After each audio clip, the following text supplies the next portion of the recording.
بسم اللہ الرحمن الرحیم۔ السلام علیکم معزز طلباء کرام، آپ سب کیسے ہیں؟ آج ہم نور الانوار کے سبق نمبر 17 کو پڑھیں گے۔ آج کے سبق کا عنوان ہے وجہ حصر کا بیان۔ آج کے ہمارے سبق کی عبارت ووجہ الحصر سے شروع ہوتی ہے۔ آئیے سب سے پہلے عبارت پڑھ کے اس کا ترجمہ کرتے ہیں، اس کے بعد باقاعدہ سبق کی وضاحت کی طرف بڑھتے ہیں۔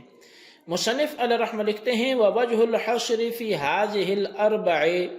اور ان چار اقسام میں حصر کی وجہ ان المستدل لا یخلو اما ان یتمسک بالوحی او غیرہ، کہ دلیل پکڑنے والا دو حال سے خالی نہیں ہے، یا تو وہ وحی کے ذریعے سے استدلال کرے گا یا غیر وحی کے ذریعے سے۔ والوحی اما مطلوب وہو الکتاب او غیرہ وہو السنۃ، اب وحی دو حال سے خالی نہیں، یا تو وہ مطلوب ہوگی اور وہ کتاب ہے، یا غیر مطلوب ہے یعنی اس کی تلاوت نہیں کی جاتی، وہ سنت ہے۔ وغیر الوحی ان کان قول الکل فالاجماع والا فالقیاس،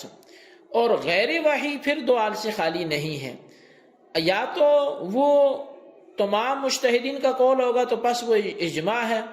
ورنہ اگر تمام مجتہدین کا قول نہ ہو تو پھر وہ قیاس ہے۔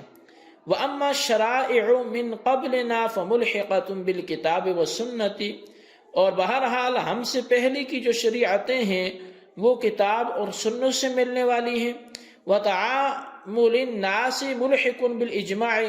اور لوگوں کے معاملات جو ہیں ہم سے پہلے وہ اجماع سے ملنے والے ہیں۔ وَقَوْلُ الصَّحَابِيِّ فِيمَا يُعْقَلُ مُلْحِقٌ بِالْقِيَاسِ وَفِيمَا لَا يُعْقَلُ مُلْحِقٌ بِالسُّنَّةِ، اور صحابی کا قول اس مسئلے میں کہ جس میں عقل سے کام لیا جا سکتا ہے، جو معقول ہو، وہ قیاس کے ساتھ ملحق ہے، اور اس مسئلے میں کہ جو معقول نہ ہو وہ سنت کے ساتھ ملحق ہے۔ والاستحسان ونحوه ملحق بالقیاس، اور استحسان اور اس کی مثل دیگر مسائل یہ قیاس کے ساتھ ملنے والے ہیں، قیاس کے ساتھ ملحق ہیں۔ تو جی طلبہ کرام، یہ ہمارے آج کے سبق کی عبارت اور اس کا ترجمہ تھا۔ اب آئیے اس کی وضاحت کی طرف بڑھتے ہیں۔ شارح اس عبارت میں مذکورہ جو چار اصول ہیں ان کے درمیان دلیل حصر بیان فرما رہے ہیں۔ چنانچہ فرمایا کہ استدلال پیش کرنے والا دو حال سے خالی نہیں ہے، یا تو وہ وحی سے استدلال پیش کرے گا یا غیر وحی سے۔ اگر وحی سے استدلال پیش کرے گا تو وہ بھی دو حال سے خالی نہیں ہے، وحی مطلوب ہوگی یا غیر مطلوب ہوگی۔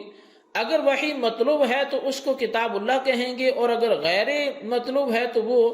سنت رسول اللہ ہے۔ اور اگر غیر وحی سے استدلال پیش کرے گا تو وہ بھی دو حال سے خالی نہیں ہے، یا تو وہ ایک زمانے کے تمام مجتہدین کا قول ہوگا یا تمام مجتہدین کا قول نہیں ہوگا۔ اول کو اجماع اور ثانی کو قیاس کہتے ہیں۔ وَأَمَّا شَرَائِعُ مِن قَبْلِنَا سے ایک سوال کا جواب دینا مقصد ہے، اور وہ سوال یہ ہے کہ اصول کو چار میں منحصر کرنا یہ درست نہیں ہے، کیونکہ حکم جس طرح مذکورہ اصول سے ثابت ہوتا ہے اسی طرح سابقہ شریعتوں سے بھی تو ثابت ہوتا ہے، لہذا اصول بجائے چار کے 5 ہوئے۔ ایک تو ہوا کتاب اللہ، دوسرا سنت رسول، تیسرا اجماع، چوتھا قیاس، اور 5واں شرائع سابقہ۔ تو اس کا جواب یہ ہے کہ ہم پر شرائع سابقہ یعنی سابقہ شریعتوں کا جو ہے وہ ہم پر لازم نہیں ہوتی، اس وقت لازم ہوتی جب ان کو اللہ اور اس کے رسول نے بغیر انکار کے بیان کیا ہو، اور اگر اللہ اور رسول نے بیان نہ کیا ہو یا بیان تو کیا ہو مگر بیان کرنے کے بعد صراحتاً انکار کر دیا ہو تو جو سابقہ شریعتیں ہیں ان کے احکام ہم پر لازم نہیں ہوں گے، اور جب ان کو اللہ نے بیان کیا ہے تو وہ سابقہ شریعتیں کتاب الہی کے ساتھ ملحق ہو جائیں گی، اور اگر رسول نے بیان کیا ہے تو سنت کے ساتھ ملحق ہو جائیں گی۔ جب سابقہ شریعتیں کتاب الہی یا سنت رسول کے ساتھ مل گئیں تو سابقہ شریعتیں مستقل دلیل نہ رہیں، اور سابقہ شریعتیں جب مستقل دلیل نہ رہیں تو سابقہ شریعتوں کو 5واں اصول قرار دے کر 4 اصول میں حصر کو باطل کرنا یہ درست نہیں ہوگا۔ اب وتعامل الناس سے بھی ایک اعتراض کا جواب دینا مقصود ہے، اور وہ اعتراض یہ ہے کہ 4 اصول میں حصر باطل ہے، کیونکہ حکم جس طرح مذکورہ 4 اصولوں سے ثابت ہوتا ہے، اسی طرح لوگوں کے تعامل سے بھی، معاملات سے بھی حکم ثابت ہوتا ہے۔ پس اصول شرع بجائے 4 کے 5 ہوئے، اور جب اصول 4 کے بجائے 5 ہوئے تو صاحب منار کا اصول کو 4 میں منحصر کرنا یہ باطل ہو گیا۔ اس کا جواب یہ ہے کہ لوگوں کا تعامل اجماع کے ساتھ لاحق ہے۔ چنانچہ صاحب ہدایہ نے فرمایا کہ اگر کسی شخص نے سائی دے کر بغیر میعاد مقرر کیے کوئی چیز بنوائی تو یہ استحساناً جائز ہے، اور دلیل وہ اجماع ہے جو لوگوں کے تعامل سے ثابت ہے، اگرچہ میں بھی معدوم ہونے کی وجہ سے قیاساً یہ بے ناجائز ہے۔ صاحب ہدایہ کی بارے سے معلوم ہوا کہ تعامل ناس بھی اجماع میں داخل ہے، اور جب تعامل ناس اجماع میں داخل ہے تو تعامل ناس مستقل دلیل نہیں ہوگا، اور جب تعامل ناس مستقل دلیل نہ ہوا تو شریعت اسلامیہ کے دلائل 4 ہوئے نہ کہ 5 ہوئے، اور جب اصول شرع 4 ہی رہے تو 4 میں حصر باطل کرنا درست نہیں ہوگا۔ اب مصنف نے جو قول صحابی لکھا ہے، در حقیقت یہاں سے بھی اعتراض کا جواب دینا مقصد ہے، اور وہ یہ ہے کہ اصولوں کو 4 میں منحصر کرنا باطل ہے، کیونکہ حکم شرعی جس طرح مذکورہ اصول 4 سے ثابت ہوتا ہے اسی طرح صحابی کے قول سے بھی ثابت ہوتا ہے، لہٰذا شریعت اسلامیہ کے اصول 5 ہوں گے، ایک کتاب، دوسری سنت، تیسرا اجماع، چوتھا قیاس، 5واں قول صحابی۔ تو اس کا جواب بھی یہی ہے کہ صحابی کا قول اگر مدرک بالقیاس ہے، یعنی اگر صحابی کا قول عقل اور قیاس کے مطابق ہے تو وہ قیاس کے ساتھ ملحق ہوگا، اور اگر قیاس اور عقل کے مطابق نہ ہو تو وہ سنت رسول کے ساتھ لاحق ہے، کیونکہ اگر صحابی خلاف عقل اور خلاف قیاس کوئی حکم بیان کرے تو یہی کہا جائے گا کہ اس نے رسول اللہ سے سنا ہوگا، اگرچہ رسول اللہ صلی اللہ علیہ وسلم کی طرف منسوب نہیں بھی کیا تو وہ اپنے سے ایسی بات نہیں کر سکتے، لہٰذا صحابی کا قول جب قیاس یا سنت کے ساتھ لاحق ہو گئے تو اصول کو 4 میں منحصر کرنا بھی درست ہو گیا۔ اب والاستحسان سے بھی ایک سوال کا جواب دینا مقصد ہے، اور وہ سوال یہ ہے کہ اصول کو 4 میں منحصر کرنا باطل ہے، کیونکہ حکم شرعی جس طرح مذکورہ 4 اصولوں سے ثابت ہوتا ہے اسی طرح استحسان سے بھی ثابت ہوتا ہے۔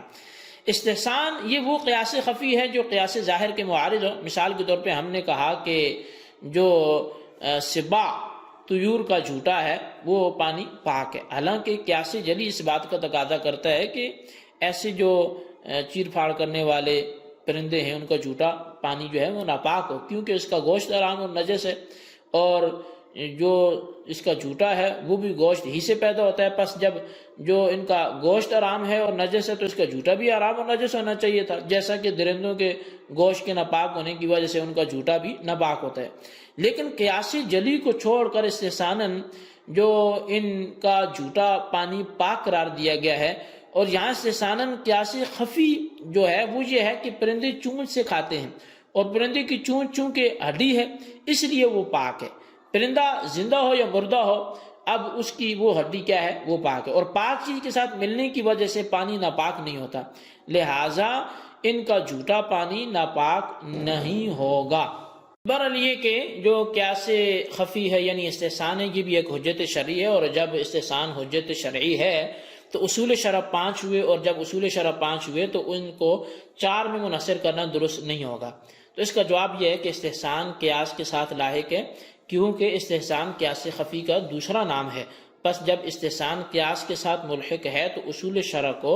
4 میں منحصر کرنا بھی درست ہے۔ تو بہرحال اگر یہ کہا جائے کہ حصر اب بھی باطل ہے، کیونکہ احکام جس طرح مذکورہ اصول 4 سے ثابت ہوتے ہیں اسی طرح ظن غالب، تحری، احتیاط، ضرورت سے بھی ثابت ہوتے ہیں،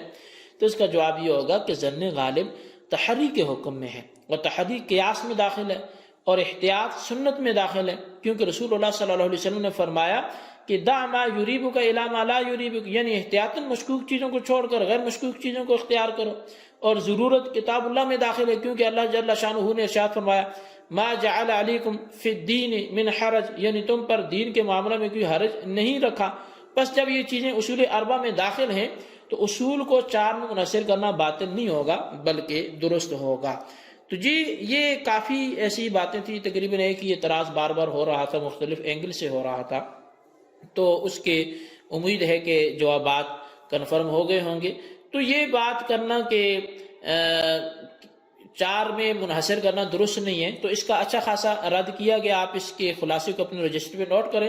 بالخصوص ان سوالات کے جوابات ہیں۔ سوال نمبر 1 یہ ہے کہ وجہ حسن بیان کریں اصول 4 کی، اور سوال نمبر 2 یہ ہے